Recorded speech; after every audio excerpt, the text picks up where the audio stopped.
running in their veins. Mackie and Judd on SKOR North and SKORNorth.com.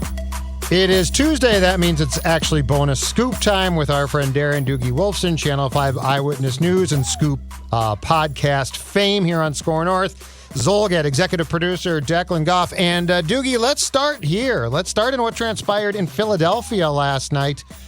Coming off a very impressive opening week win against the Packers at home, the Vikings, with great expectations, go to Philly and get absolutely drubbed. And I will say this. We now get to see how this team, and in particular Kevin O'Connell, operates when facing adversity, because up until now, it's been a theory. Now we get to really find out as the Vikings prepare for the Lions. Here it is, Judd. We've been saying it for a while. It will happen, adversity. How will they handle it? They are not practicing tomorrow, which to me is very interesting. Now, they will gather tomorrow, Wednesday, in Eagan. It will be a normal day, but they just won't be on the practice field. So that to me is pretty interesting. Nonetheless, they'll get a practice day in on Thursday, practice day in on Friday, then play the Lions at US Bank Stadium on Sunday. But yeah, like Judd, as good as they were in week one, like flip it to the other side, right? That's how atrocious they were last night. It's yet another reminder. I bring this up, darn near almost every conversation we have, but it's the beauty of sports.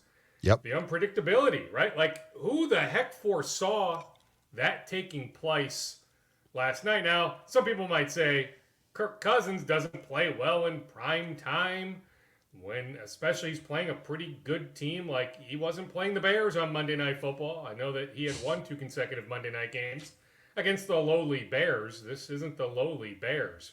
But yeah, Judd, I mean, outside of some special teams, positive plays, like, there wasn't a whole lot to cling to last night, right? Like, did Neil Hunter play?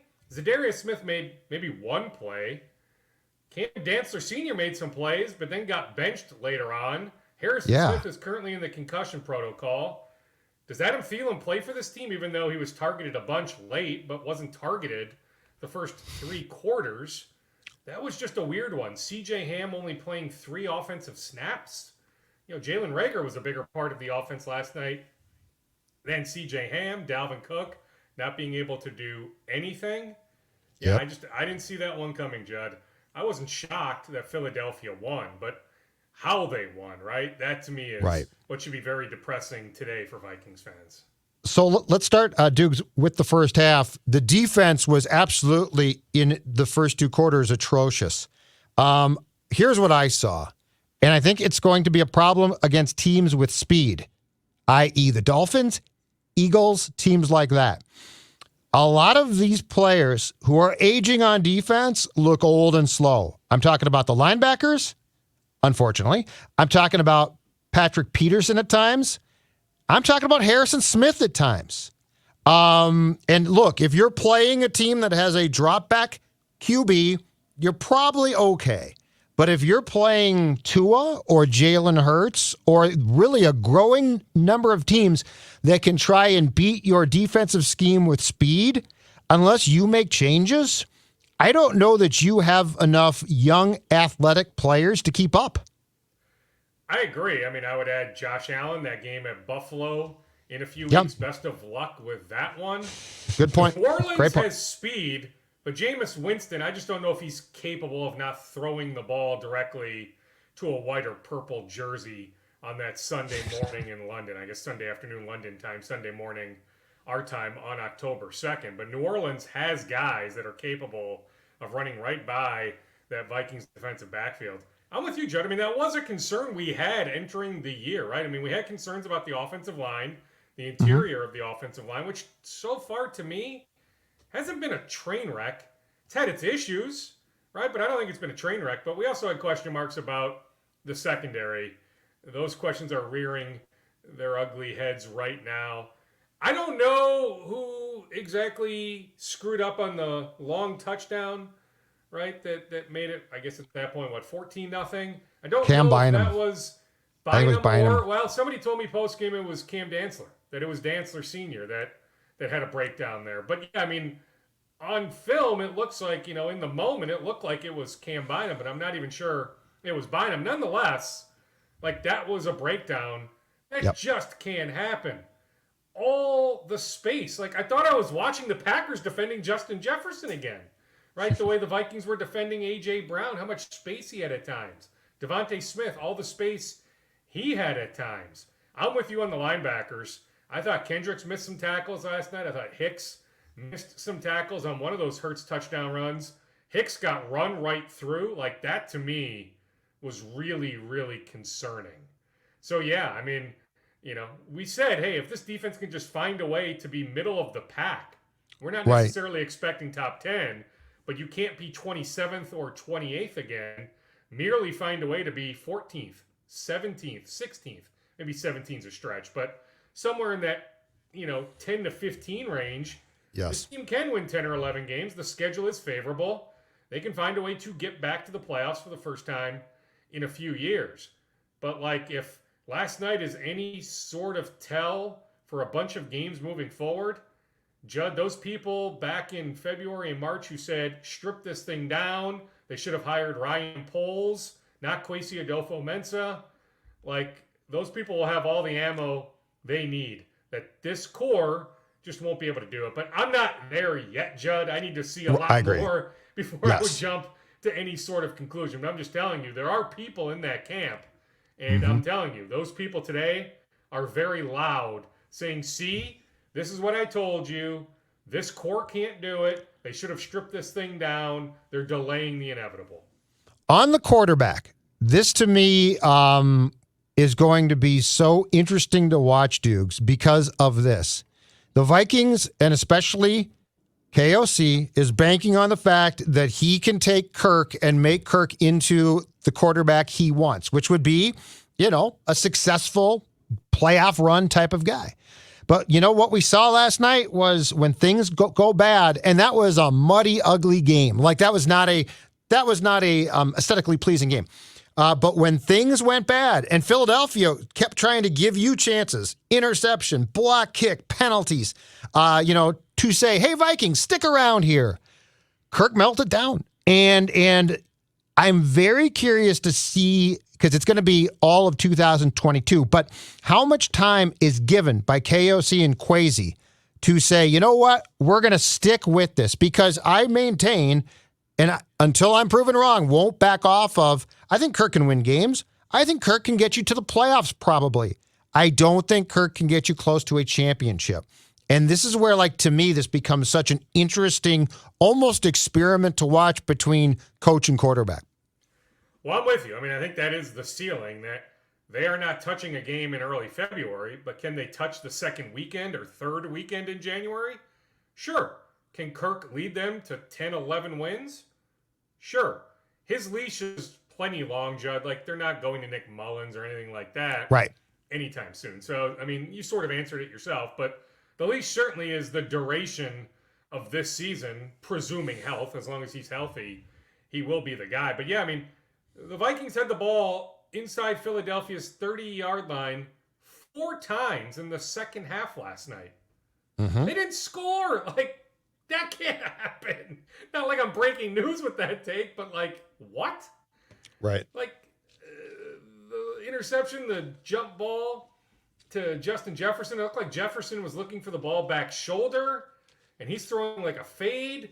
Like, I don't know how those two weren't on the same page on that one. On the first interception, that was on Jefferson. So clearly something happened there. Jefferson took the blame post-game, and I understand that wasn't necessarily on Kirk. But, you wonder about Thielen, right? I mean, Adam said all the right things post-game, but yes, I like where you're going in that situation. Yep. Come on. I said I would have run to his Adam locker. Well enough. We know those close to Adam well enough. Okay, maybe it's a 1 week sort of situation, maybe even 2 going back to Green Bay, just lack of targets. But, if this thing continues the way it's going, trust me, that situation is going to be worth monitoring. Adam is not going to tolerate not getting any targets until a fourth quarter. I agree completely. And that's one that, so I like what they're doing with Justin, and he's good enough to justify that. All of that being said, you are correct. There are going to be guys who want touches, and if you play as poorly as the team did last night, they're probably going to be justified themselves, right? I think Dalvin had 6 rushes last night, 11 total. Like, I was not a fan of Zim's whole thing of let's just ground and pound. But when you come off a road game in which you have 11 rushing attempts, including 6 by your best running back, something went incredibly wrong. So like there are a lot of what I would call small red flags from last night that will be very interesting to watch against Detroit on Sunday, and then just as importantly, the next time that they go into a tough environment, because that was not, just from a starting point, Dukes, that was not a well-coached game. They were not prepared. Like, that's my thought. They were not prepared for that game. No, I mean, what was that timeout at the end of the first half? Was Kevin O'Connell not watching what we were watching? And by the way, this is the person on Sunday night on Channel 5 who said, I am grateful that the Vikings did not hire Nathaniel Hackett after watching a good amount of Denver-Houston. Now, Denver won that game on Sunday, but more hiccups from Nathaniel Hackett, because the word is he impressed the Vikings brass. He was the first guy to interview for the head coaching job. Denver just happened to move faster, made him an offer. He accepted the offer, but the Vikings were fans of Nathaniel Hackett, which might be a little troubling. Yes. But yeah, like I said on TV on Sunday night, I'm grateful for Kevin O'Connell. Then last night, like that timeout at the end of the first half, that can't happen. Like, was he watching his defense the duration of that half?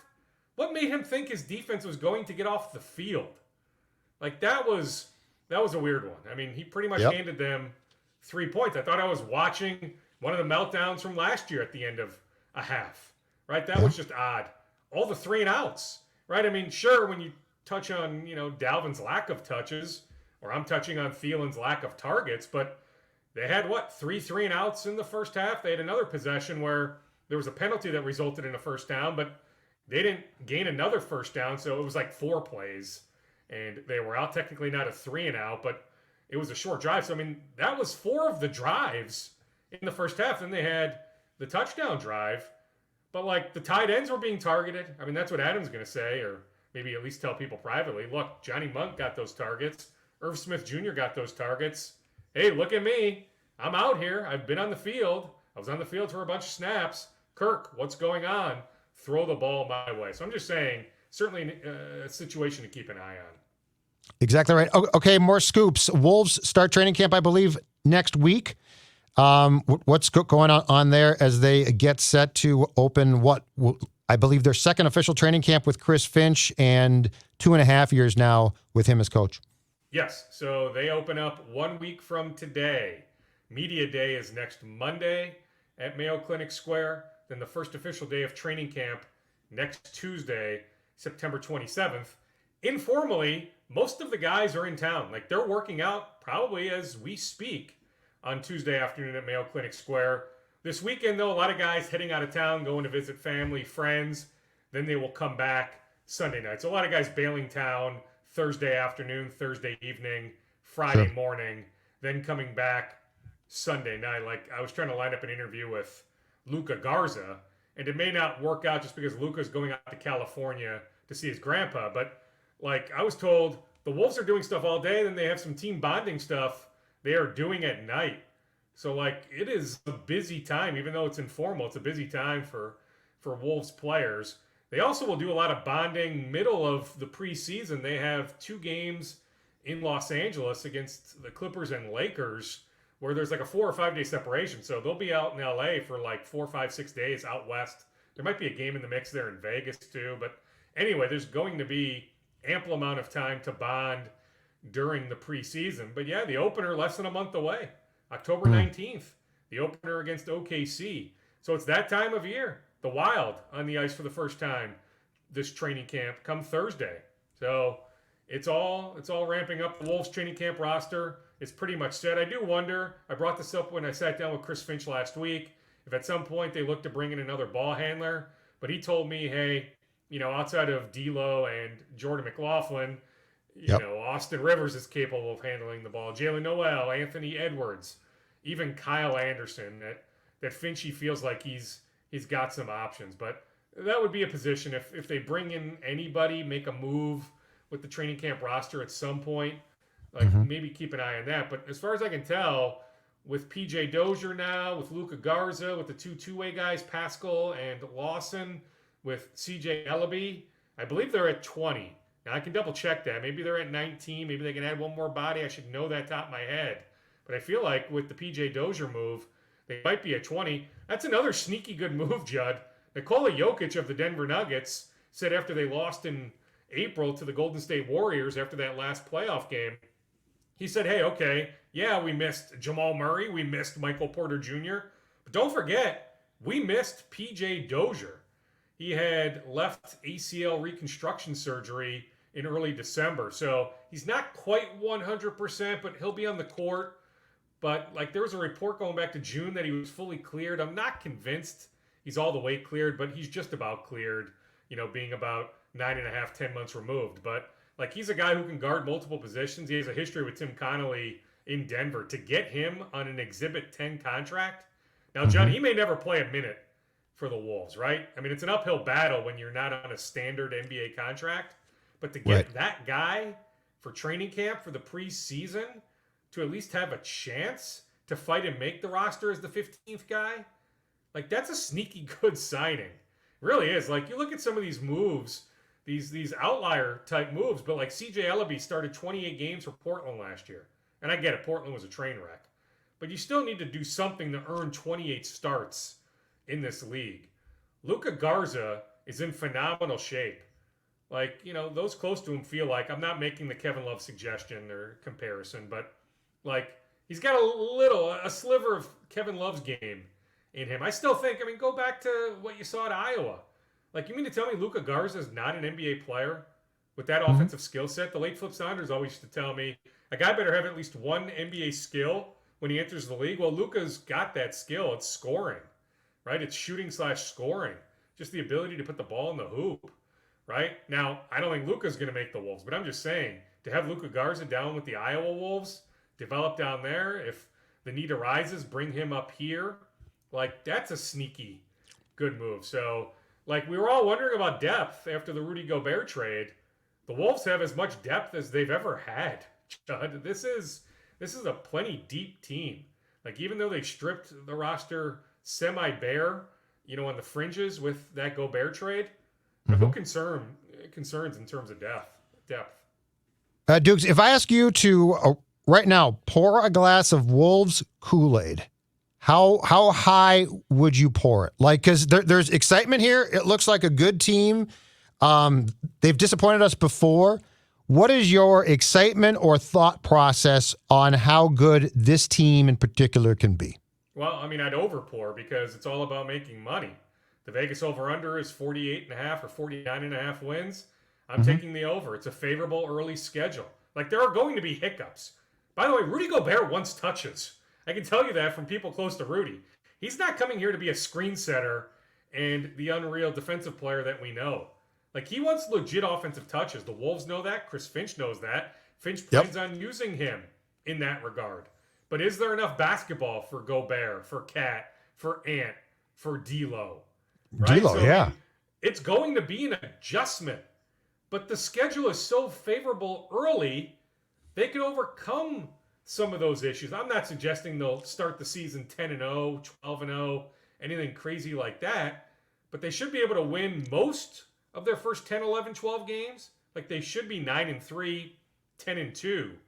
And at that point, maybe they've figured out a lot of their issues. Not all, but a lot of their issues where they should be well on their way to winning 50 games or 51 or 52. Their stated goal is top 4 in the Western Conference, get home court advantage in the first round. They feel like they have a roster capable of doing that. I'm not suggesting the first seed or the second seed. I still really like the Warriors and the Clippers. And heck, I think Denver with a healthy Murray, healthy Porter Jr. should be pretty good. My buddy Ryan Saunders, I know, is pumped to be out in Denver to start training camp next week. So the Western Conference is uber competitive, not to mention Memphis and some other teams, although Jaren Jackson Jr. out for a couple months still. So Memphis will certainly miss him. But the Western Conference, as deep as ever. It's been trending this way for a few years.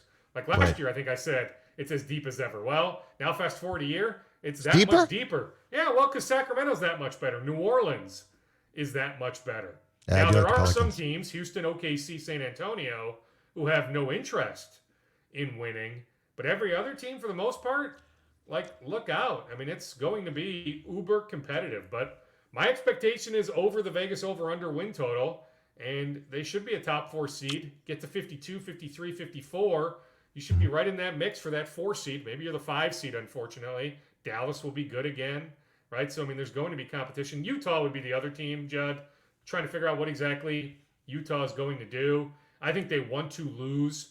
There's a kid in the 2023 draft that is said to be the best draft prospect in a while.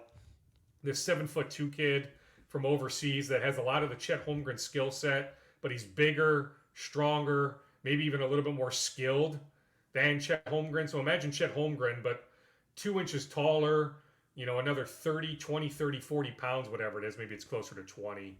But just imagine Chet with more weight, with 2 more inches, and, a guy that's got all those skills, if not more skills in terms of outside shot, dribbling, all that stuff. So that guy will be in the 2023 draft. So there is incentive to be bad. Like, you want to give yourself the best chance to have the number 1 pick next June. So I imagine that's the path that Utah is going to take. But they still have Mike Conley Jr. They still have Bogdanovich.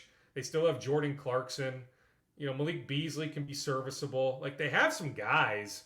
So I'm still trying to figure out what exactly Utah is going to do. But I imagine at some point they punt. Like, if they can make some trades right now, they will, or in a couple weeks. So Utah, San Antonio, you've got Houston, and you've got OKC. Although Houston feels like they can make a jump this year with Jabari Smith, with some other guys.